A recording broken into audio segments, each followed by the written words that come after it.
Halo, assalamualaikum warahmatullahi wabarakatuh. Apa kabar teman-teman semua? Semoga Anda dalam keadaan sehat semuanya ya. Ada berita update di mana Anda yang telah mendapatkan vaksin full dari luar negeri, baik warga negara asing maupun warga negara Indonesia, Anda sudah dapat meregister vaksinasi yang Anda dapatkan di luar negeri ke dalam aplikasi Peduli Lindungi. Nah, dengan demikian, Anda bisa dengan mudah masuk ke tempat-tempat umum dan juga memakai aplikasi Peduli Lindungi sebagai syarat perjalanan di Indonesia. Seperti apa caranya? Simak video ini baik-baik, dan bagi Anda yang baru menemukan channel ini, silakan bantu saya dengan mengklik tanda subscribe-nya dan klik lonceng notifikasinya agar Anda menjadi yang pertama kali mendapatkan berita-berita update dari saya. Di mana lagi kalau bukan di channel Del Dido.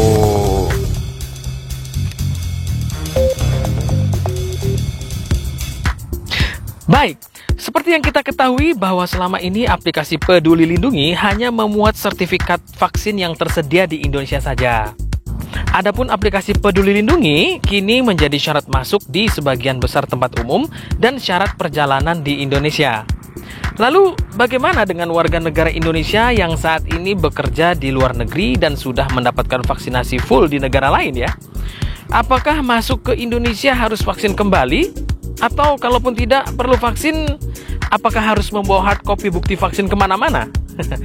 Menjawab hal ini, pemerintah akhirnya meluncurkan fitur baru di dalam aplikasi Peduli Lindungi yang bisa mengakomodasi warga negara asing dan warga negara Indonesia yang mendapatkan vaksinasi COVID-19 di luar negeri. Nah, bagaimana caranya ya? Bagi warga negara asing dan warga negara Indonesia yang ingin mendaftar ke aplikasi Peduli Lindungi ini, langkah pertama adalah mengakses laman vaksinln.dto.kemkes.go.id. Seperti ini nih. Lalu lewat laman ini, warga negara asing dan warga negara Indonesia bisa mengajukan atau membuat akun lebih dulu dengan mengisi sejumlah data pribadi, mulai dari nama, alamat email, nomor ponsel, nomor prefix negara atau nomor awalan negara ya, dan password. Setelah akun dibuat, pengguna akan diminta login untuk memulai proses. Kemudian isi formulir yang mencakup data individu, foto identitas, data vaksinasi, dan foto kartu vaksinasi.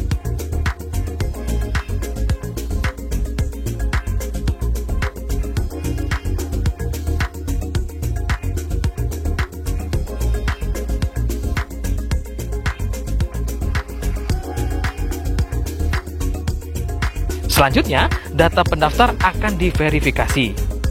Untuk warga negara Indonesia, verifikasi akan dilakukan oleh Kementerian Kesehatan. Sementara untuk warga negara asing, akan dilakukan oleh kedutaan masing-masing negara asal. Nah, hasilnya akan dikonfirmasi melalui email yang sudah didaftarkan di website tersebut, kurang lebih maksimal 3 hari kerja ya. Nah, setelah data terverifikasi, warga negara Indonesia dan warga negara asing bisa mengunduh aplikasi Peduli Lindungi di perangkat masing-masing. Kemudian, masuk ke akun Peduli Lindungi dengan mengisi email atau nomor telepon. Kemudian ikuti langkah selanjutnya termasuk izin akses aplikasi dan isi data yang diminta aplikasi Peduli Lindungi. Sertifikat bisa dicek lewat menu akun, kemudian klik sertifikat vaksin, kemudian klik nama penggunanya. Nantinya, kartu sertifikat vaksinasi non-Indonesia atau VNI akan muncul dengan desain yang berbeda dengan sertifikat vaksin masyarakat yang mendapat vaksin di Indonesia ya. Desainnya sih lebih sederhana, hanya menampilkan nama, nomor paspor atau NIK, informasi dosis 1 dan 2, dan deklarasi bahwa data yang dikirim benar sesuai masukan data yang diajukan peserta. Di sini tidak ada informasi jenis vaksin dan batch vaksinasi seperti sertifikat vaksin dari Indonesia ya. Nah, pada akhirnya, warga negara asing dan warga negara Indonesia yang sudah mendapat vaksin COVID-19 dari luar negeri bisa menggunakan aplikasi Peduli Lindungi untuk masuk ke sejumlah tempat umum, seperti gedung perkantoran, mal, atau ketika menggunakan transportasi umum. Demikian sharing update dari saya. Semoga fitur baru ini bisa membantu teman-teman menggunakan aplikasi Peduli Lindungi yang sudah diwajibkan di Indonesia terkait proses screening dan monitoring mobilitas warga negara Indonesia. Jangan lupa like, komen, subscribe, dan share kepada yang lain ya. Akhir kata, wassalamualaikum warahmatullahi wabarakatuh.